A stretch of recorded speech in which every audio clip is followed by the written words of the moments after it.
Welcome everyone to the second The World Beyond the Headlines event of the fall quarter. World Beyond the Headlines is a project of the Center for International Studies.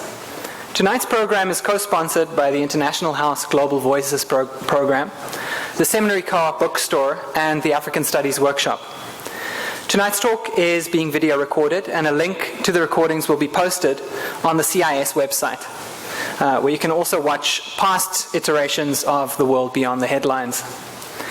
Our website is on the back of the bookmarks available on the table to the back of the room over there. Tonight we're pleased to welcome Douglas Foster, Associate Professor at Northwestern University's Medill School of Journalism, where he oversees the South African Journalism Residency Program. He will be discussing his book, After Mandela, The Struggle for Freedom in Post-Apartheid South Africa. Professor Foster has worked as a journalist moving between South Africa and the US for the past 8 years. His sources, those he works with and interviews, are reflections of his trajectory in and around South Africa.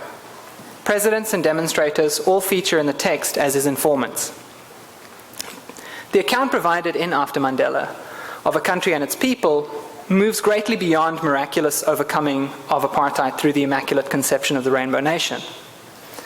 In more complex terms, he problematizes this, now canonical conception, by suggesting to the reader a perhaps inherent tension between the trope of resistance on the one hand and the overpowering yet diffuse spectre of the South African Constitution on the other. And it is in that tension, perhaps, that the relationship between the apartheid past and its perceived resonances into the present can be seen as being articulated. Professor Foster, we look very much forward to the talk this evening, as well as to the discussion of this work and the inevitable questions regarding recent events in South Africa that will follow. After the talk, Professor Foster will be available to sign copies of his book, which the Seminary Co-op Bookstore has for sale in the back of the room. At this point, it is my pleasure to introduce Professor Douglas Foster.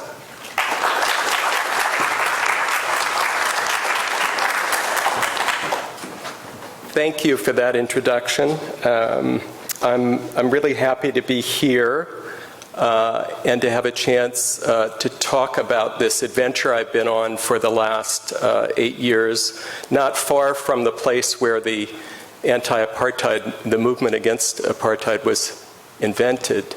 You all know that Chicago was a central node for decades in a mass global movement, really akin to the global movement more than 100 years earlier to end apartheid, a crime against humanity, that peculiar extreme form of racial segregation in South Africa, layered over hundreds of years of colonial rule. So I just place us here in that discussion, and also maybe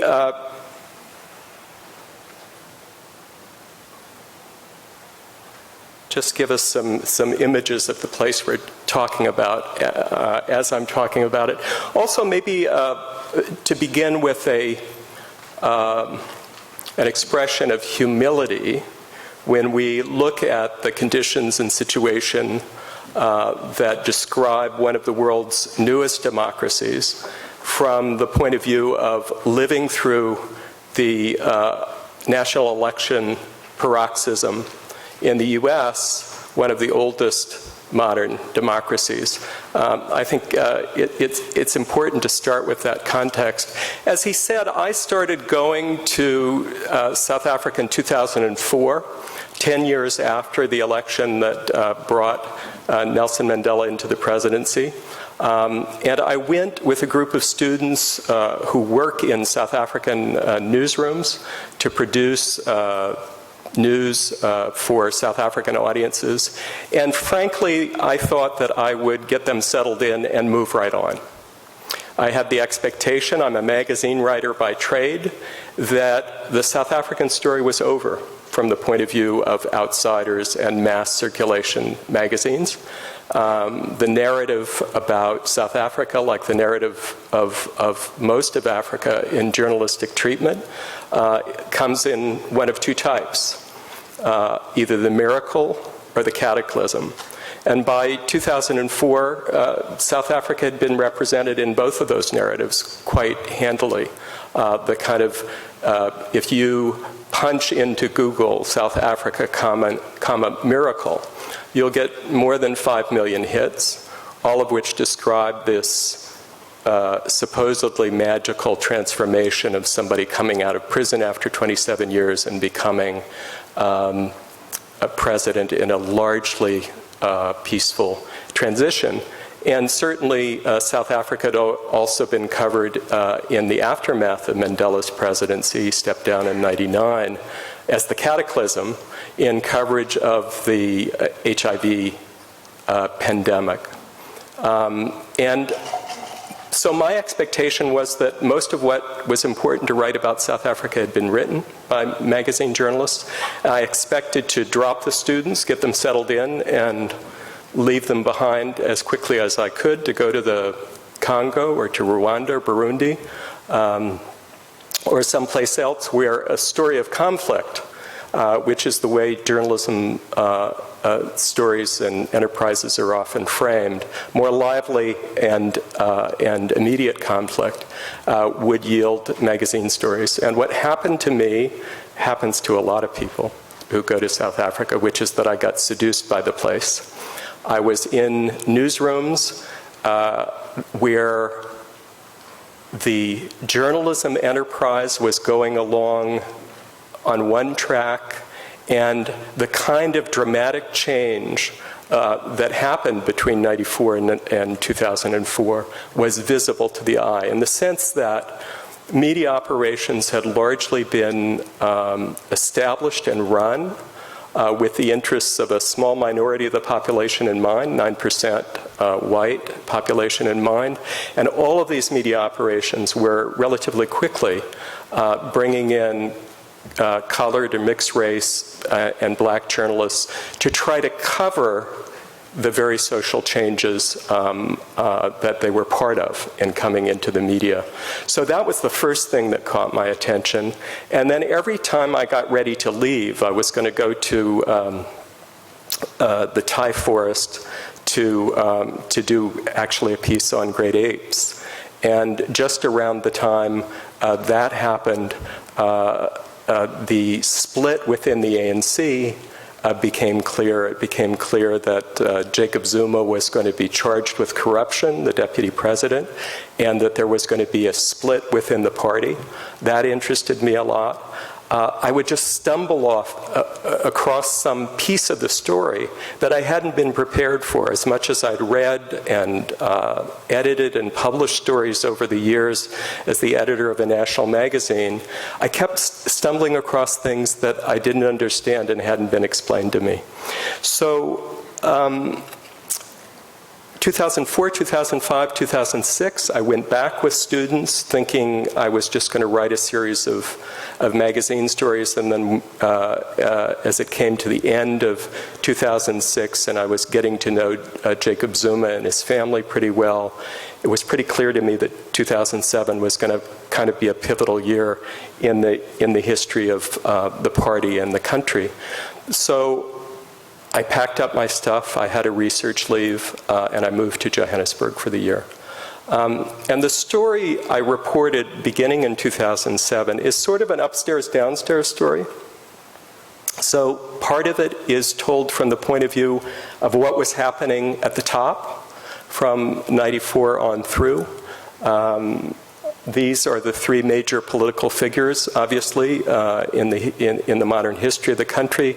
Nelson Mandela in the middle, Thabo Mbeki to his left, and Jacob Zuma, the current president, to his right. And I think one of the probably most important things to say about that upstairs part of the story, what was happening among the political elite, is to realize that in 1994, as the first democratic election in which black people are allowed to vote in their own country, that two other forces arrived on the same day as democracy. And they were a relinking up to a rapidly changing global capitalist system The South African economy had been hived away from the world economy and in the late stages of apartheid. And that meant, in the mid-1990s, that right at the point that, political liberation was happening, the country was being linked back up to a political system that was increasing inequality everywhere. And that meant that the increasing of inequality everywhere that was happening globally was now being layered over apartheid-era inequality in which race and class income were so tightly intertwined. So that's one. The second was the HIV pandemic. In the year that Nelson Mandela is elected president in 1994, HIV tips into epidemic proportion, which is 1 to 1.5% prevalence, and very quickly over the next 10 years, there are uncontrolled rates of spread of the infection. The current estimate is that 1 in 6 South Africans are HIV positive, and if you haven't been in a place with that kind of concentration of HIV infection, it's useful to just turn around and do a count.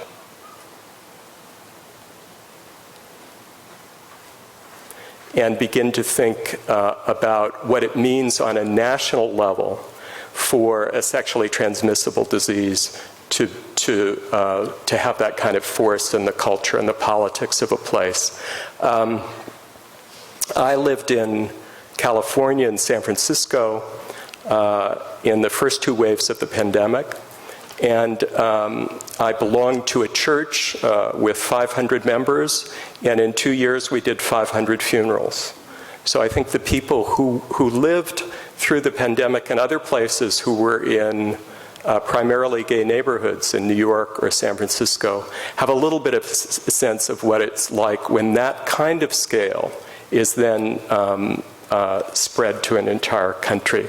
So I think we need to think about those triple-level challenges, however critical we might be of Thabo Mbeki, and I'm quite critical of him for his denialist stance.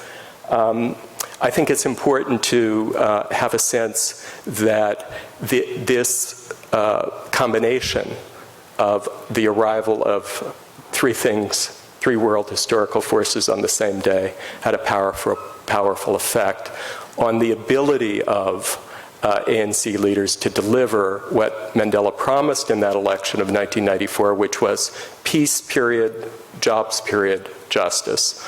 The gap 18 years later, peace has been more or less delivered, but certainly social justice, economic liberation, far from it. So the upstairs part of the story, which is kind of every other chapter of this book, is an attempt to come to terms with what has been portrayed by American journalists largely as just a story of devolution, right? From Nelson Mandela, the miraculous miracle worker, to Thabo Mbeki, the denialist, to Jacob Zuma, who American journalists have a very hard time figuring out. A shoeless goat herd in his youth, Robben Island prisoner, head of the Umkhonto we Sizwe, the armed wing of the ANC, charged with corruption under Thabo Mbeki, accused of rape and tried for rape in a very embarrassing and undercutting trial. When I got to know him in 2006, he had just been tried for rape.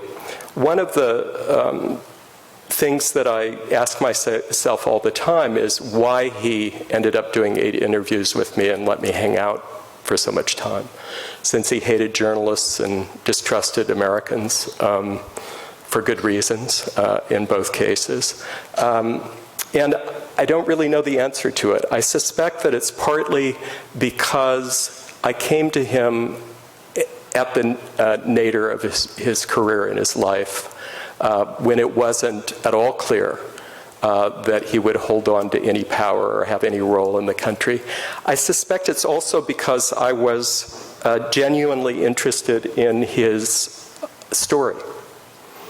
And I would ask very basic questions like, how is it that you became a polygamist? His three wives and many girlfriends. And maybe if we can get the sound on this, I'll just give you a sense of what that moment was like in the interview, because it turned out to have the kind of thing that an American journalist might not ask for fear of crossing some kind of line or seeming out of line. And it actually was the moment where something in our relationship shifted, and he began to tell me things about what was happening politically that I don't think I would have ever learned otherwise. Let's see if we can get the sound.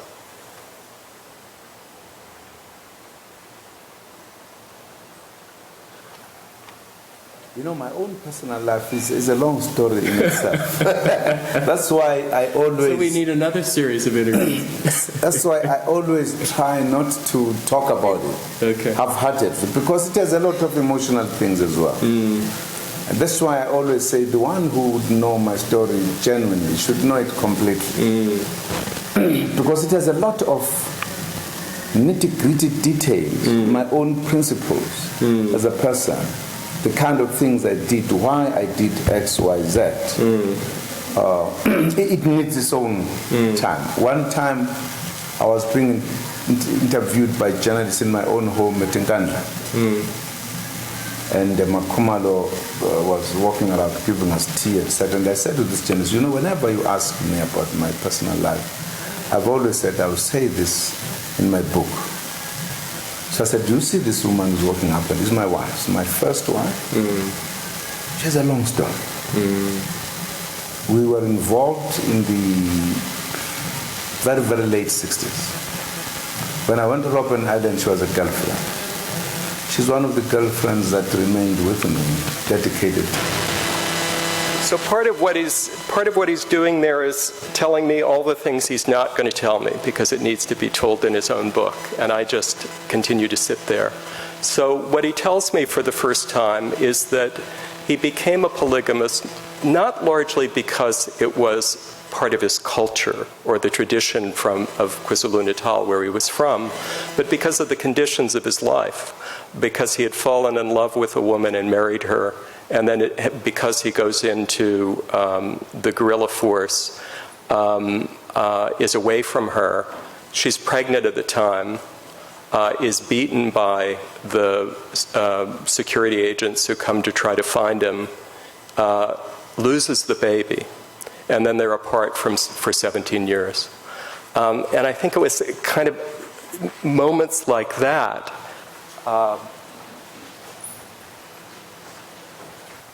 that created a kind of intimacy between us, even though he knew that I was very skeptical, particularly of his involvement in the arms deal, in his role within the party in terms of gender relations and the rest of it. But I think by the time he tumbled to the idea that it might be a mixed bag to have an American reporter around all the time. By that point, I had gotten to know everybody in the family, including the senior wife. No journalist before had ever thought to go to Nkandla and talk to Makumalo to check his version of the story against hers. And I'd become relatively good friends with other people in the family. So that was kind of the upstairs story. From Mandela to Mbeki, who was president for those first 5 years that I was there, and then to Zuma, burrowing in as deeply as I could to understand what's happening among the elite, what are the considerations in the decisions they're making about trying to move the country in the direction of the promise of 1994. And the rest of the story is told from the point of view of young people and of people on the street. The younger generation, the rest of the story is told in the words of three people from very well-known families, a grandson of Nelson Mandela's and Thabo Mbeki, shown here with his brothers Mbuso and Ndile, They are all sons of Makoto, who is Nelson Mandela's remaining living son when he comes out of prison. Their father and mother both died of HIV, which just shows that you can belong to the most beloved family in the world and still be subject to the disease. From Madiba, I got a real picture of the emerging black elite, that next generation of people who are children and grandchildren of liberation heroes and what they're likely to do. Very few of them are becoming involved in politics. Madiba is now a entertainment entrepreneur and runs a foundation. They sort of feel in their family as though they already gave at the altar of politics. They gave up a lot. He was raised from the age of about 11 by his grandfather, lives in the home that his grandfather has in Houghton. And he ended up giving me a kind of access to what the old man was thinking, because by the time I got to the country in 2004, Nelson Mandela was no longer giving interviews.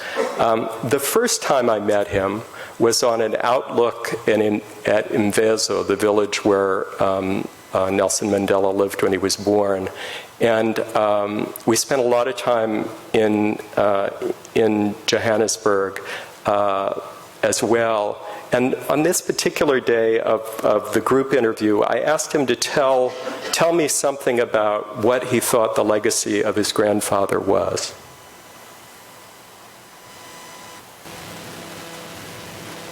Like, what is it really all about at the end of the day, you know? What is life about? Is it about acquiring the riches? Yes, you have to obviously live and have a decent standard of living, you know? But we must remember that we are the ones that created the system, you know? And that shouldn't basically create us, in other words, with money, our, you know, status in terms of our occupation. You know, there's a greater thing out there at the end of the day, you know. I believe that ultimately we are in a battle with ourselves, you know. Nobody will tell you that, hey, you have to be a doctor, you have to be a scientist. You choose your life, you know.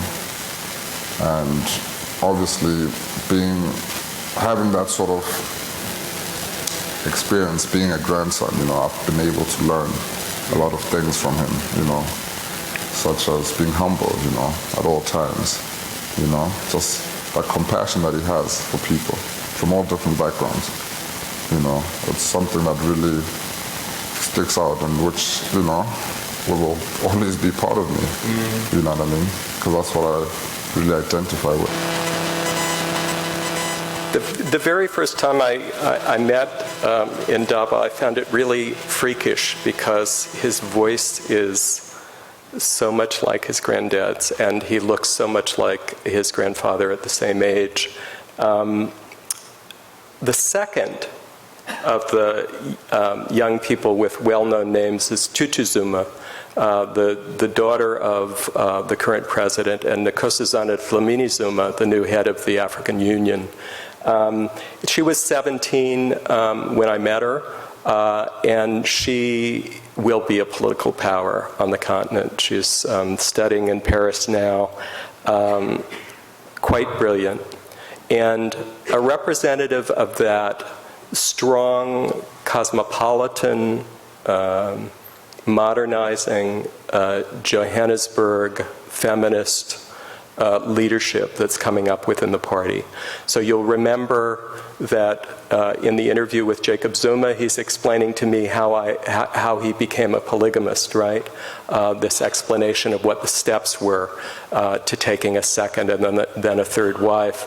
So among the things that Tutu and her sisters and I spent a lot of time talking about was what is the role of old patterns of behavior, including polygamy, in a modern South Africa. So in this particular interview, I asked her what she thought about it and whether polygamy would ever be a choice for herself or her sisters.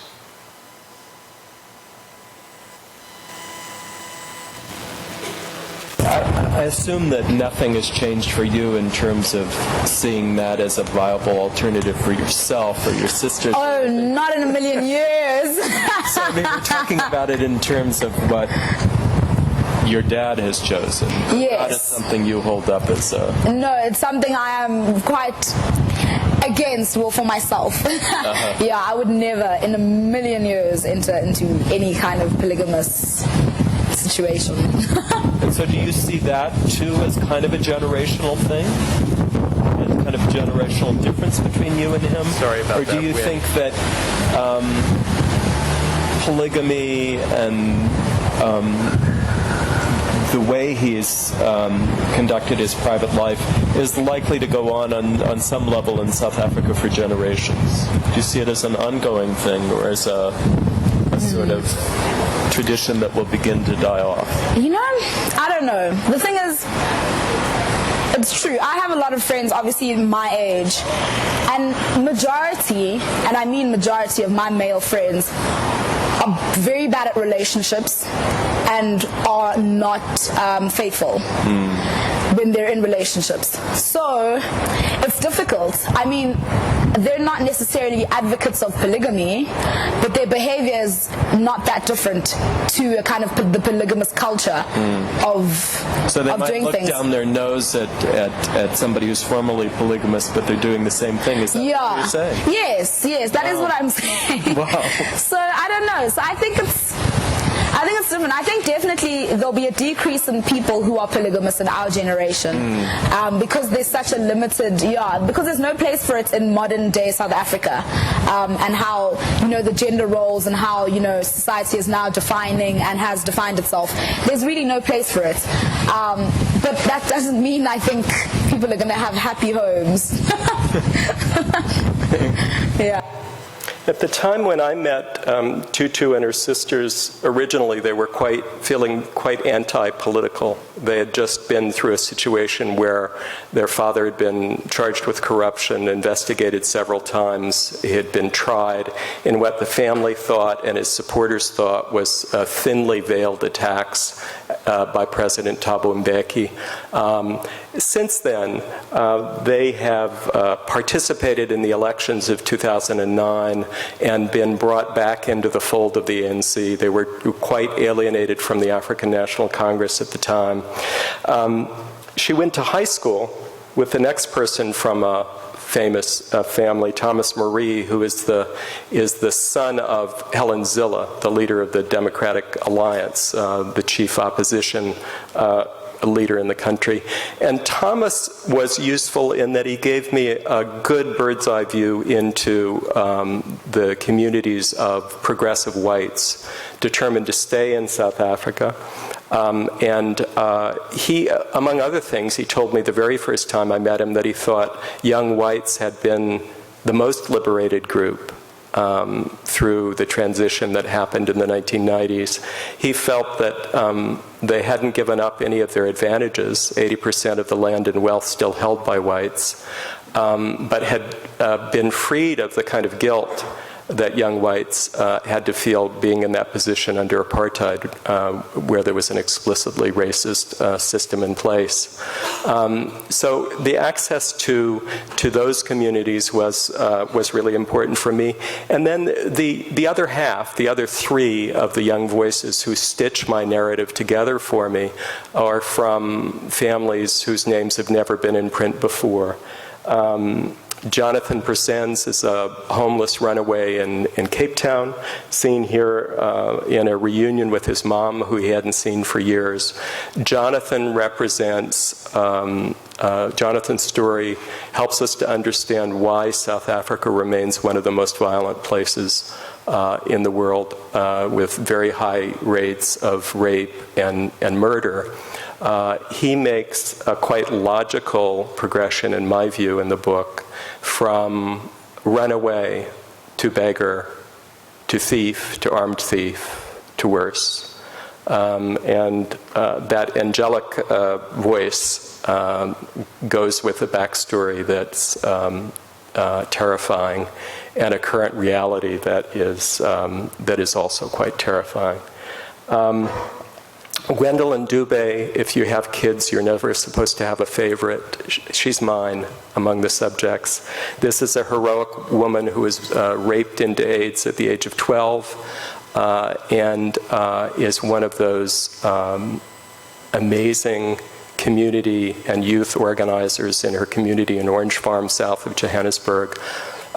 If the kind of reform wing within the ANC had not prevailed on HIV policy in 2004, when the party, when the government first began distributing antiretroviral medication in public health clinics for the first time, she wouldn't be alive. She was diagnosed in 2003, and if she hadn't gone on medication, she would be dead. She's in her late teens, early 20s now.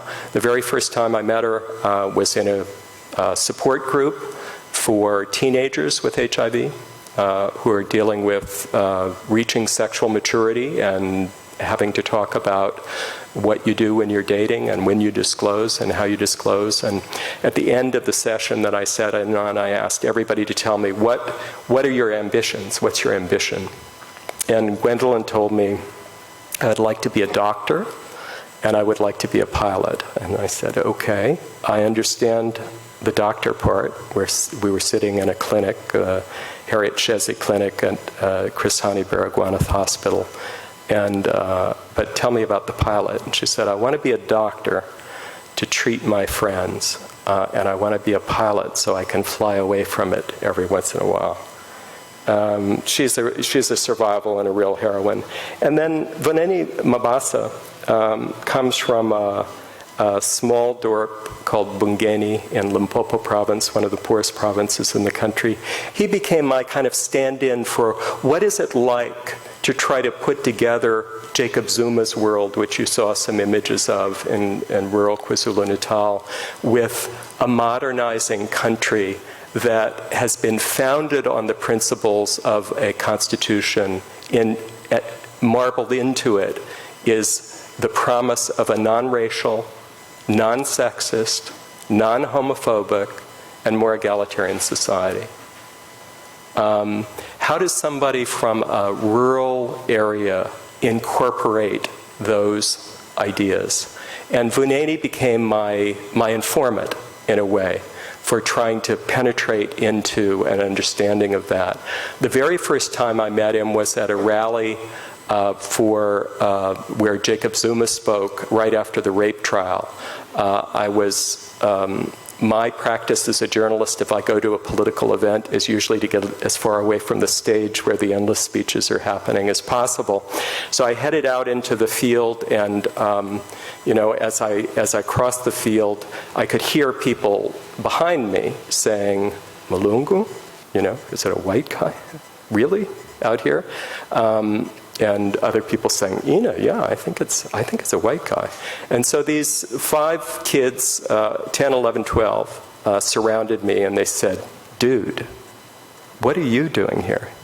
They hadn't seen.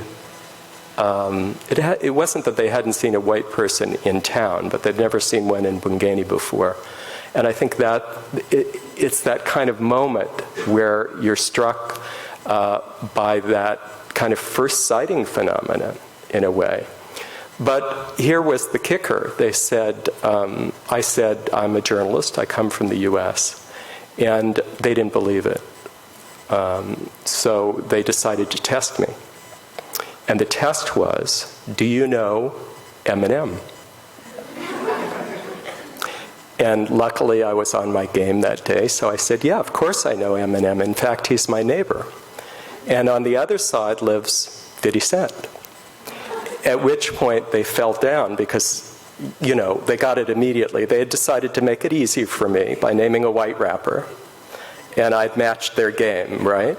And that was the beginning then of a relationship that continues to this day with that circle of kids in the Born Free generation, raised in a village without running water at the time, without electricity, without much contact with the outside world, but still infused in particular ways with this non-racial, non-sexist, non-homophobic, more egalitarian principle of the revolution, of the National Democratic Revolution.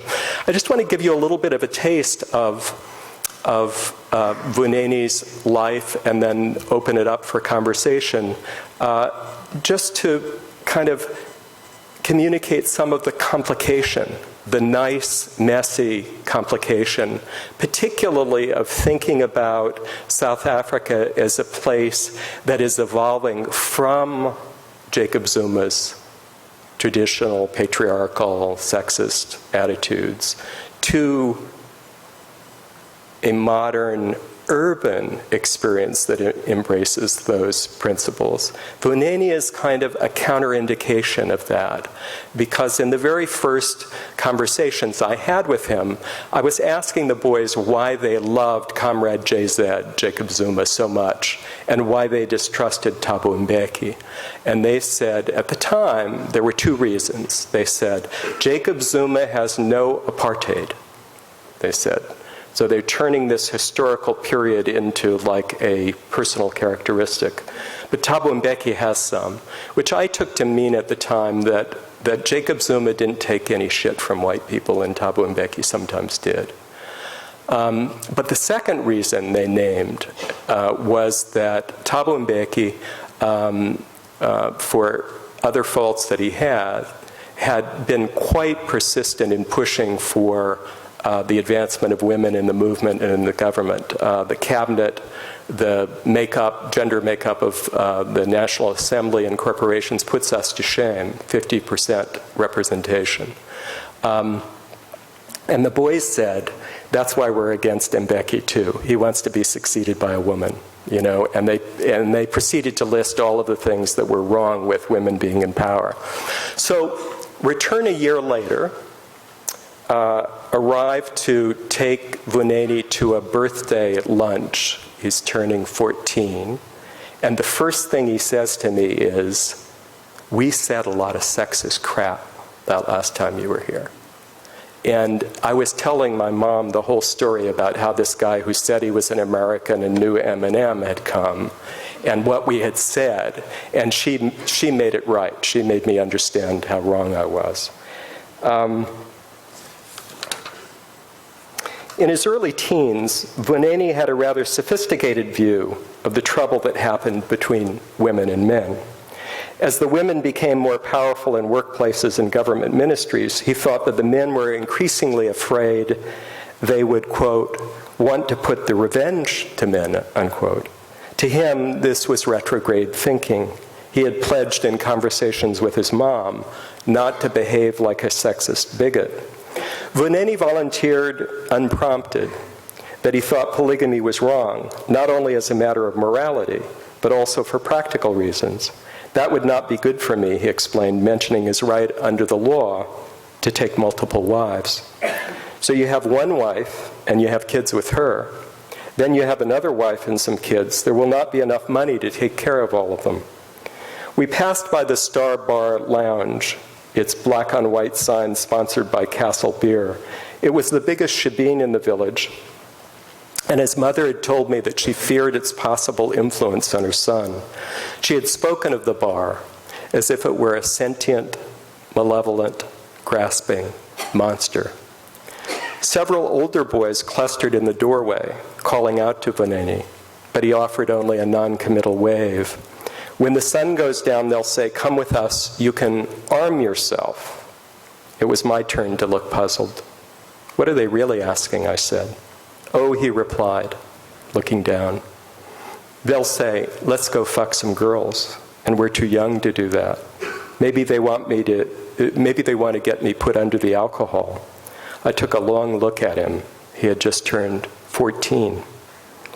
When I asked, he said that he still enjoyed hip-hop, especially 50 Cent, Tupac, T-Pain, and Akon. He credited listening to the lyrics with helping him with his English. The more he understood these lyrics, the more troubled he felt about what the artists were trying to say, though. The songs were laced with profanity, sexual innuendo, and hatred of women. It was his deepening faith as a Christian, and also his emerging pro-feminist attitude, that raised his objections to the tenor of the songs.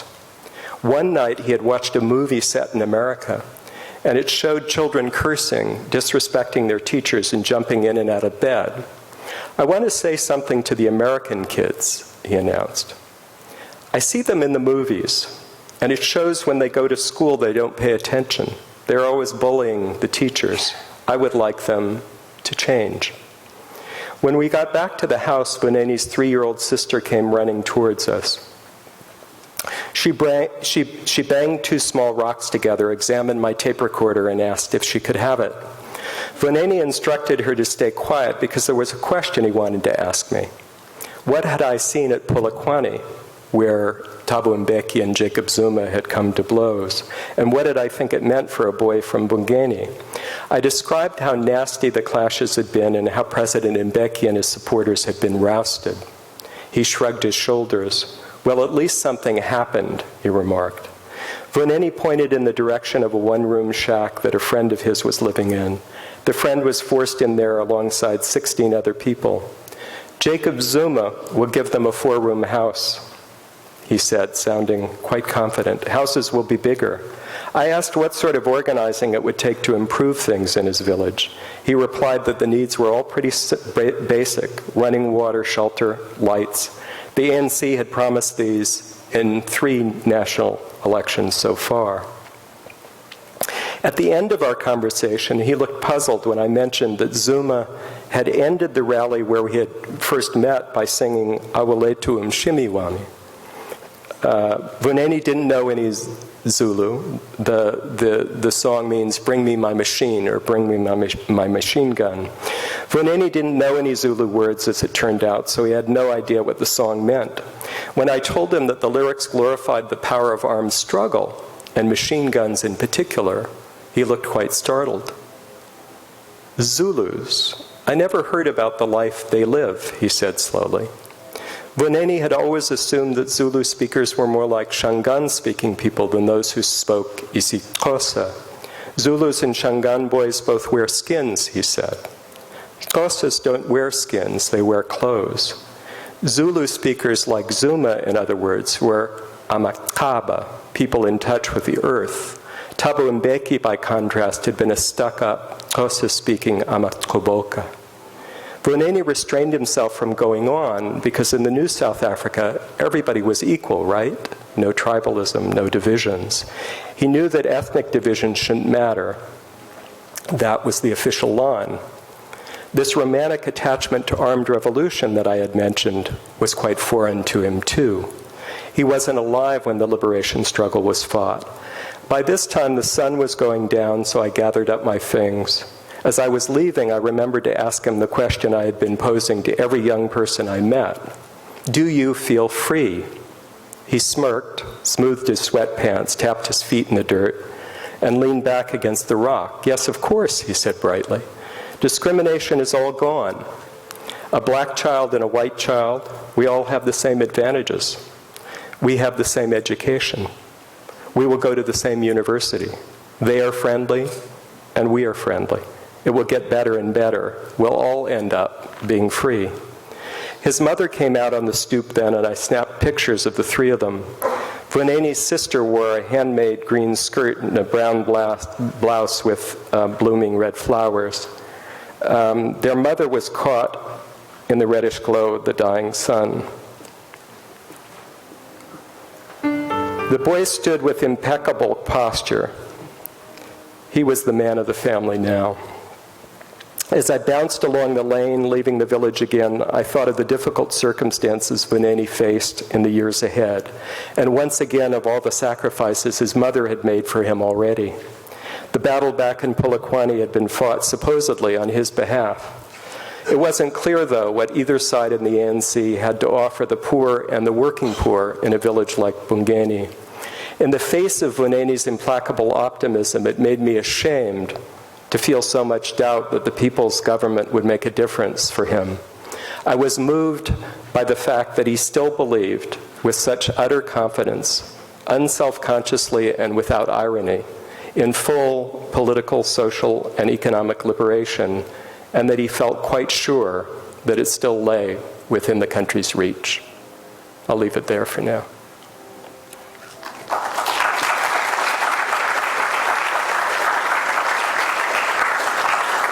So questions, challenges, insults, additions? Yeah.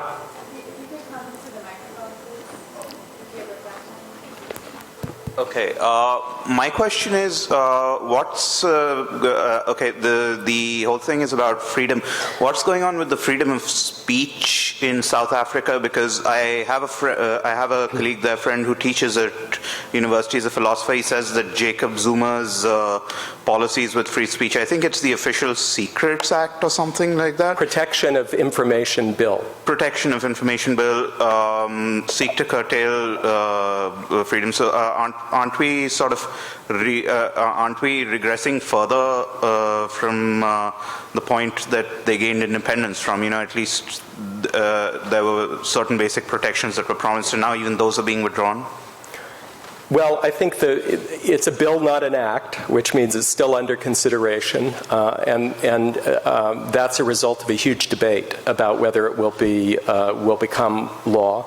I think even if it's passed by Parliament, that it's likely to be found unconstitutional by the Constitutional Court. So there's ways to go, but it is troubling, obviously, that the government proposed it. More troubling still is that there is a lot of feeling with the ANC that media in general, the free independent media, have become counter-revolutionary forces designed to undercut revolutionary progress.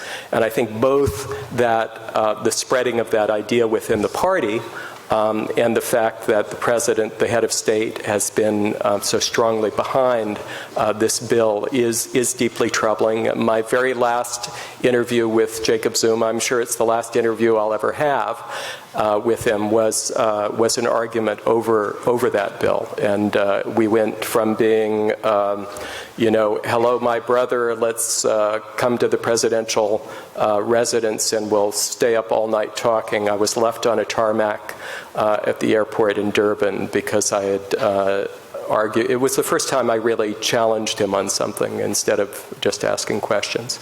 So it's deeply troubling. On the other hand, if you look at press freedoms on the continent, elsewhere in the developing world, or even compare the kind of freewheeling press in South Africa to more developed countries, it's a pretty robust system still. Doug, thank you for a great presentation. Where do you see the ANC headed as a political force and as a party? Can we look to international models? Is it going to be like the Chinese Communist Party or something much more benign like the Japanese LDP, or even something in the middle like the Mexican PRI?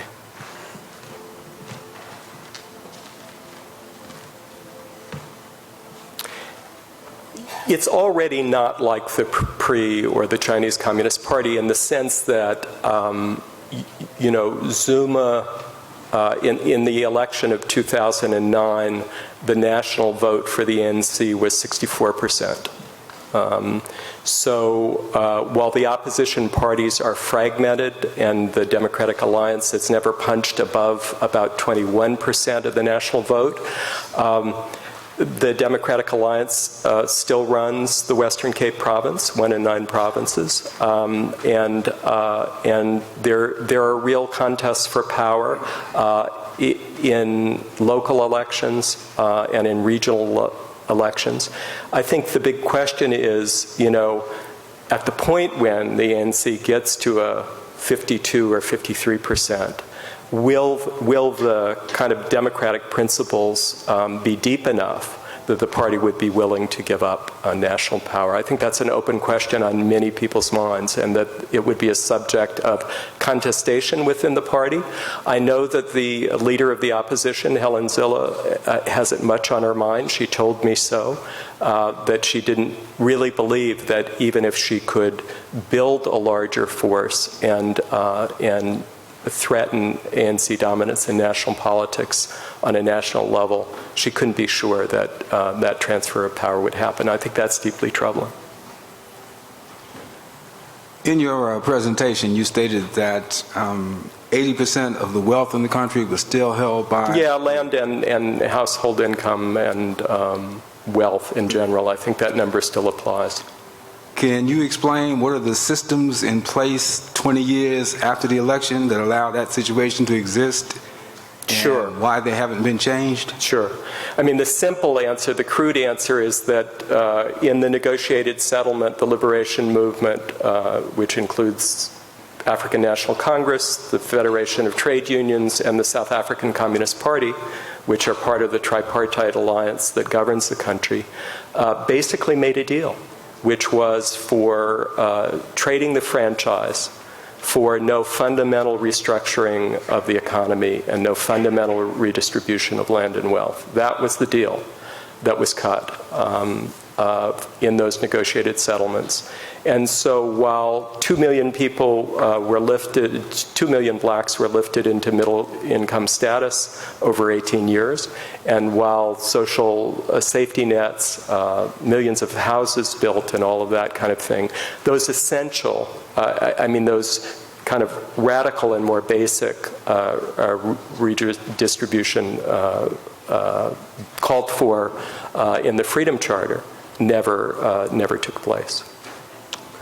And could you possibly have an update on the situation with the Marikana Miners? Sure. Yeah, that's a really important one because, you know, the latest count I saw this morning, 100,000 people are out on wildcat strikes in the mines in South Africa right now.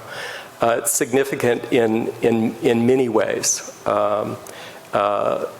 Among them, that the ANC and the ANC-aligned unions, particularly the National Union of Mine Workers, seems to have gotten disconnected from its base, the unorganizable bottom, or the unorganizable workers. Those strikers are rejecting not only the mine owners' offers on wages, they're also rejecting a representation by the National Union of Mine Workers. And for anybody who knows South African history, that's deeply significant because, of course, probably the most significant reason that the white minority regime comes to the negotiating table in the first place in the early 1990s is the wave of strikes in 1987, 1988, quite effective strikes in which hundreds of thousands of mine workers really had a profound political effect on the liberation in the first place. So those strikes have been quite violent, as you know. In August, 34 wildcatters were killed, 116 total wounded in a shooting that I think caused tremendous soul searching all over the country. That clip of people being shot in the back raised lots of uncomfortable questions when a people's government is responsible for that kind of slaughter. There's a national commission that's been formed. The president made a statement yesterday about asking the wildcatters to go back to work because it's having a significant effect on not only the South African economy, but will have a profound effect on the world economy as well if the strikes go on.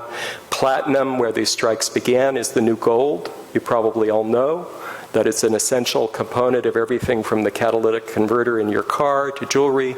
And now the strikes have spread to diamonds, gold, iron ore, and coal. And iron ore and coal are critical from Southern Africa for keeping, for example, the Chinese economy going. So it's a profound, undercovered thing right now. It was covered largely from the outside like, wow, you know, violence related to a strike. Strikes in South Africa have often been violent. But these other larger possible connotations for the success of the South African experiment, for the economic health of the continent, and for its potential impact on the world economy are quite high. So in the recent World Cup, what we saw was South Africa as a place of justice and equality.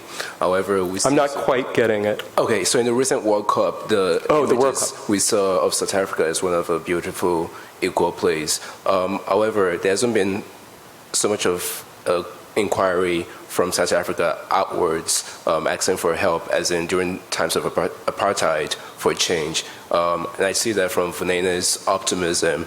So do you think this South African self-determination hinders change in the social structures rather than looking outwards to international forces to create social change? Boy.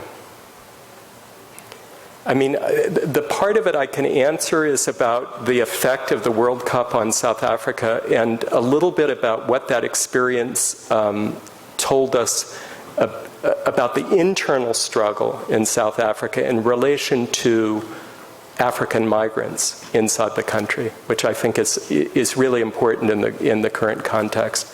The World Cup was, I mean, to be there during the World Cup was to be floating, no matter where you came from, because of course the expectation had been it would be a failure, the stadiums wouldn't get built.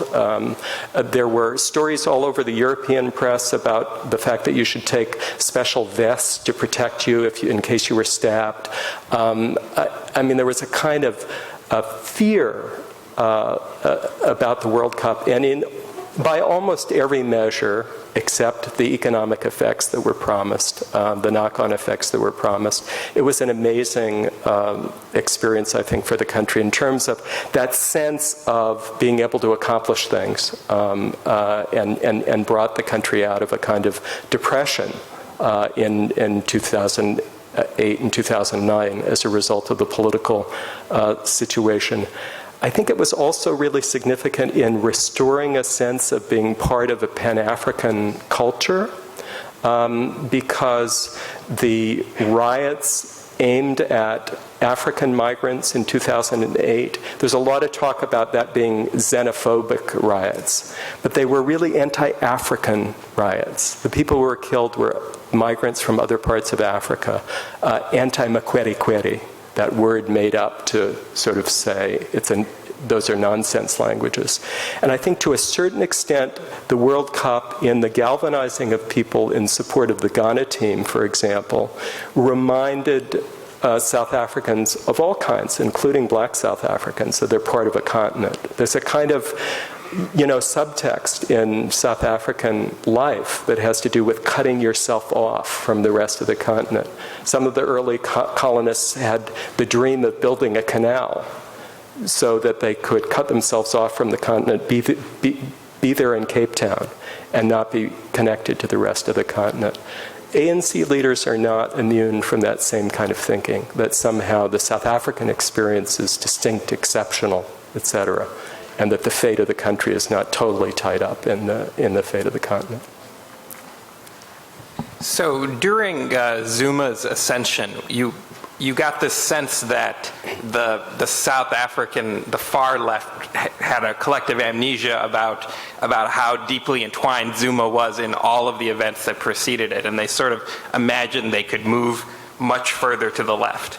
And I think we saw some of that in sort of the rise of Malema and his subsequent fall. How does Zuma look at all of this in terms of what kinds of expectations the far left had for him and his inability to deliver, and what this means for the challengers that are going to come up for him?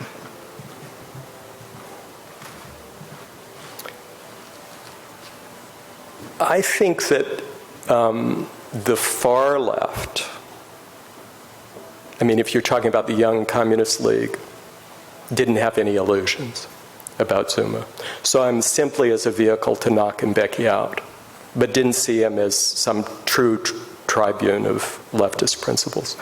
I think the trade union movement and the South African Communist Party may have had some illusions, which, I mean, I've never seen somebody quite so masterful at never showing his cards. And, maybe a chief of intelligence of a guerrilla wing, that's what you expect him to be good at. So he has two verbal tics.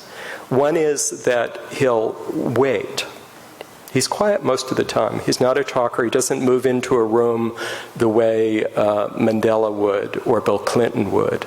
He moves into a room, he listens. He built his coalition against Mbeki, largely by listening to people and letting them think that he was with them and agreed with them. He also came up in a movement in which that question of whether the end goal was national liberation or a socialist revolution was always part of the big umbrella. And he was part of the Communist Party as well, until 1990. So he's familiar with the language of the left. I think that his assertion of a rural identity and the importance of rural development kind of coincided with what people were thinking. The fact that he had actually been a worker, unlike Mandela or Mbeki, I think mattered to the trade unions. So they saw in him where he was coming from as a son of the soil, as a son of the working class, as really, being emblematic of a bias towards the poor. That official ANC policy may have gotten some people carried away. I think Zuma saw the alliance that rallied to him as as part of a big tent. Everything from, opportunistic businessmen who had become members of the party so they could get tenders, on through the trade union and the Communist Party. And he's strategic, So if you were in conversation with him and you had asked that question, he wouldn't answer you. He would wait until you gave an answer, and then he would wait some more until you gave an answer that he liked, and then he would say, absolutely. That's his trick. Okay, I have two questions. Firstly, during your presentation, you spoke or you touched on the three kind of older generation political characters, so Mandela, Mbeki, and Zuma. But I'd be very interested to know your opinion on Malema and on Julius. And secondly, there's some that would argue back in South Africa that Zuma is more of a figurehead for a kind of a shadow party or a shadow group inside the ANC, and that now that he's served his purpose and has been made to behave, he's just paved the way for Mhlanhla. So what do you think on that? Yeah, on Malema, I think he's very smart. I think that he's very, very quick. He learned a lot by being joined at the hip with Zuma during the 2009 campaign. Traveled every place with him. This is the former, for people who don't know, the former leader of the Youth League who was expelled from the party. He's very, very quick. The minute the strikers were shot at Marikana, he showed up the next day. He gave a speech in which he said, the ANC government has sold you out. ANC leaders like Cyril Ramaphosa are on the board of this mine. That's why you're being screwed. We need a second revolution. The ANC is now, aligned with the Boers. And I think for many years, for maybe the first 12 years after 1994, people often said, if you met them in the street, as you probably know, people would say, the ANC is in office but not in power, right? And that was the idea that, okay, they're in control of political offices but don't have a hold of the levers that matter in terms of transforming political liberation into material freedom. I think the Malema message, which is potentially very undercutting for Zuma and the rest, is that, no, the ANC is in power. And this is what it looks like. These are the kinds of decisions, and these are the kinds of results that are consequences of the ANC being in power. And I think that has the potential to be very undercutting. It's been very hard, as you know, I'm sure, once you're expelled from the party, to be a force, a political force in the country. But Malema's giving it a run. If he doesn't end up behind bars in the next year, I think there's a high likelihood that he will, as a result of the corruption charges. I think he's a force that they're going to worry about. There's a reason he's going around saying, there's a hit out from me from Zuma. They're going to kill me. When they kill me, it'll be because I crossed Zuma. And on Mhlanhla, I don't see it the way you described it. I think Mhlanhla is a genuine challenge, provides a genuine challenge from a different sector of senior ANC members to Zuma. I think there's a small chance that he'll dislodge Zuma in December. And that if he does, it will be because people haven't experienced Zuma as somebody who is just a mouthpiece for the collective, that he actually has done things that the inner core of ANC leadership don't like. Hi. Two things before I ask my question. The first one is the book is based on events happening around 2006. Well, it's sort of it's intended to carry you from 2004 to 2012. Okay. So there are events from the past couple of months in the book. Not the last couple months. No, this went to press probably a couple months ago, so Marikana's not in there. Okay. But I've been writing about Marikana and the rest at time.com and cnn.com. So on that website, aftermandela.com, up-to-date stuff is being published too. Okay. And then the second is not a question, but I'd just like to say before I ask my question that I apologize in advance if it comes out too critical or too... No, come at me. Okay, cool. So I wanted to ask you, what was the end goal for you for writing this book? When you were talking, I heard, the usual HIV/AIDS, rape, polygamy, the usual very depressing rhetoric about South Africa and most of African nations in general. And when you read foreign media, be it the Financial Times, be it the Wall Street Journal, I actually have a list of foreign media on Twitter just to see what kind of headlines they have compared to African media. It's the same rhetoric. It's very depressing. So how do you, in your book, try to strike a balance or try to offer a balanced narrative about what's happening in South Africa? Apart from the people that you spoke to in the towns in South Africa, did you speak to middle-class Black Africans? Sure. Did you speak to white, normal South Africans who are not super rich? How did you, in your Struggle for Freedom book, try to find a balance on what is happening in South Africa right now? It's a fair question because, and I suspect that if you read it, you'd think that we're more on the same wavelength than you imagine. Because what I'm trying to do is occupy that space not between these two narratives, miracle or cataclysm, but both. Not turning away either from ethnic divisions or the reality of HIV infection and the way it's experienced in young people's lives, but, well, let me say it this way.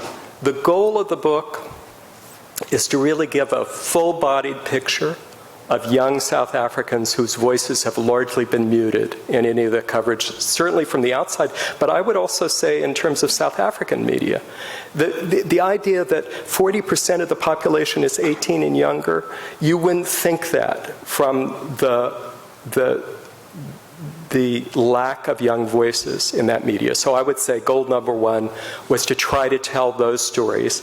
And to tell it, I'm not a historian or a scholar or a sociologist, I'm a journalist. So to tell it by practicing the discipline that I practice, which is immersion journalism, which is getting in as deeply as anybody will let me get in to their circles, to tell that story from the inside out. And if that ends up, if in Thabo Mandela's story, for example, ends up feeling depressing to somebody else, I don't really worry too much about the effect. What I worry about is having fidelity to the story and to the experience of somebody of that age and of that class background. So I've got the 6 who I mentioned, and then I did 12 group interviews around the country, so totaling maybe 1,500 young people, informal interviews, and then a lot of informal conversations as well. So along the way, capturing poor whites, Afrikaans-speaking whites, English-speaking whites, capturing people at various levels, including middle-income blacks. I mentioned that 2 million black people moved into middle-income sectors. I wanted to capture that. That's an important development over 18 years. As an outsider, you always struggle with not falling into certain tropes. For example, the most common thing for an outsider, particularly a white outsider coming from journalism in the US, would be to go in and write about tribal differences and to see everything in the battle between Mbeki and Zuma as a Xhosa Zulu thing, right?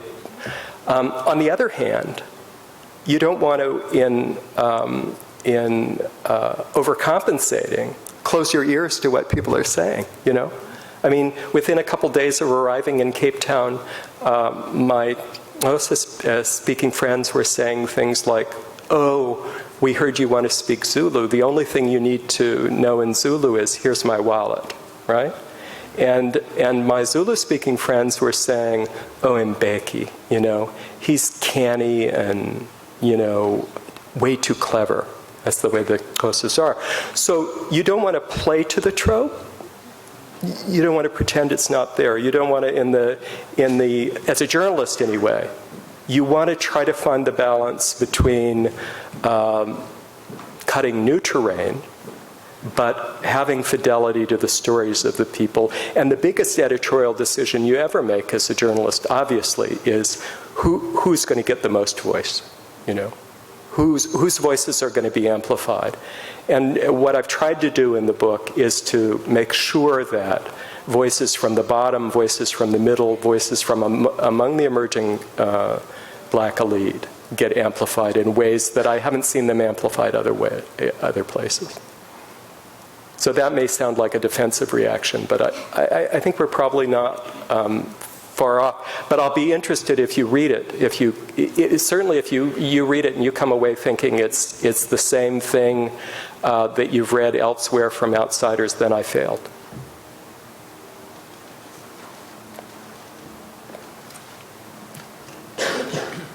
I wonder if you could answer me in this, for somebody who I guess thought he knew more than he does. What role?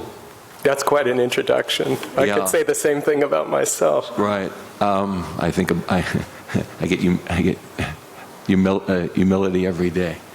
The role of the Boers and other whites in politics, in daily life, and also maybe you could just mention what percentage of the population they were pre-liberation, after liberation, just for my reference, and now, and just what role they play and what role you think they may play in the future.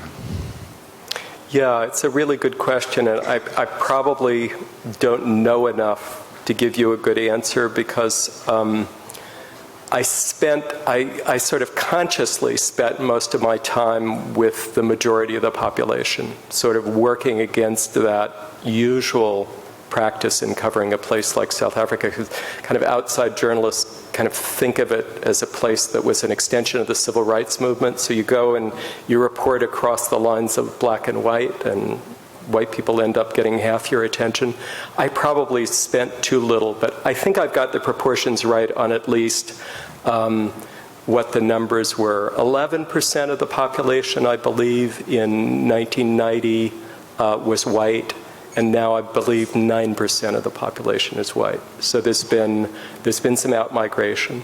I think the proportions are still the same. 60% of the white population descended from originally Dutch-speaking, German-speaking, French-speaking immigrants, Afrikaans-speaking people, and about 40% descended from English speakers, English-speaking. I think that there's one of the big things that President Thabo Mbeki got into trouble with English speakers for saying, but I think there's an element of truth in it, is that Afrikaans-speaking whites are more deeply South African in some way, because they don't have any place else to go. They don't have passports. They don't have London or Australia necessarily to go to. And that was a tremendously controversial stance, of course, within the party and within the country.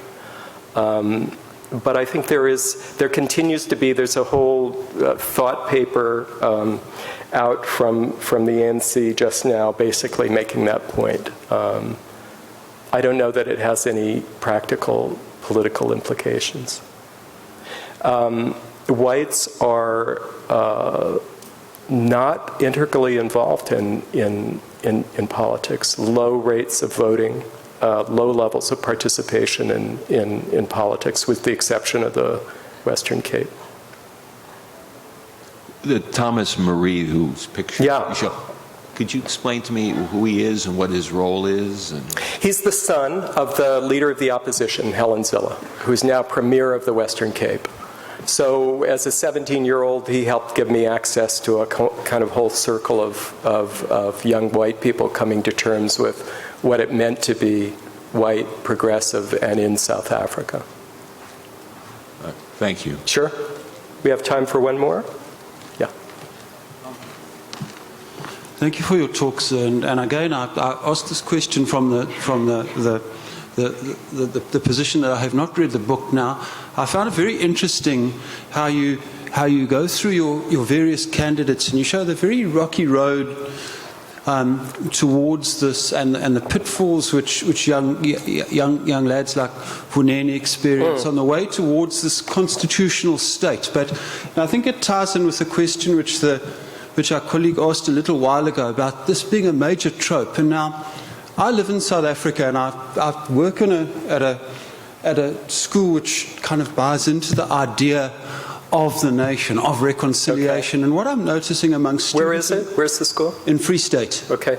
And what I've noticed very often is that on the margins there are an increasingly large number of people who actually, black, white, from multiple classes, who don't buy into the idea of liberal constitutionalism as articulated in the Constitution via the idea of land, with respect to gender, with respect to private ownership of property. And I wonder, sir, if in your own interviews, what kinds of voices of the disaffected you came across, those who don't agree with this notion, this nominal notion of a modern Western nation?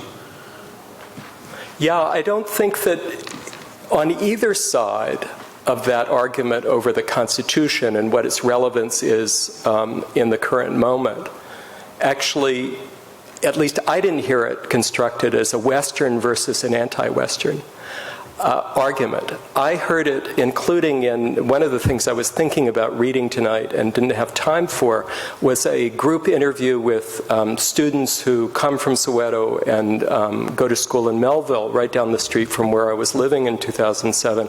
And I still remember this group interview I did with them in which they said, you know, they were basically pro-ANC, but raising lots of questions about constitutional protections, raising lots of questions about moral and cultural issues, including abortion, things like abortion. Their conception of what the articulation of freedom meant in their communities was that older men had the freedom to prey on them. So very tough on crime. Very much against the prohibition in the Constitution against capital punishment, very much against the extension of children's rights. It was, you know, I kept having this experience in South Africa of doing these group interviews and having 11, 12, 13-year-olds say we need fewer freedoms and more guidelines, moral constraints, a kind of rejection of the idea that, you know, setting out those principles in the Constitution resolved everything. So I don't know if that exactly answers where you're going, but that was, in the reporting, that's as much as I came up with. And of course, I would, you know, one of the 6 informants is a guy who's, you know, making his living primarily by killing people, very disaffected, knows very little about what's happening in government. And on the other side of that line, in a way, that the kids in that school were talking about. So on behalf of all of the co-sponsors, I want to thank you all for coming this evening. Please join me in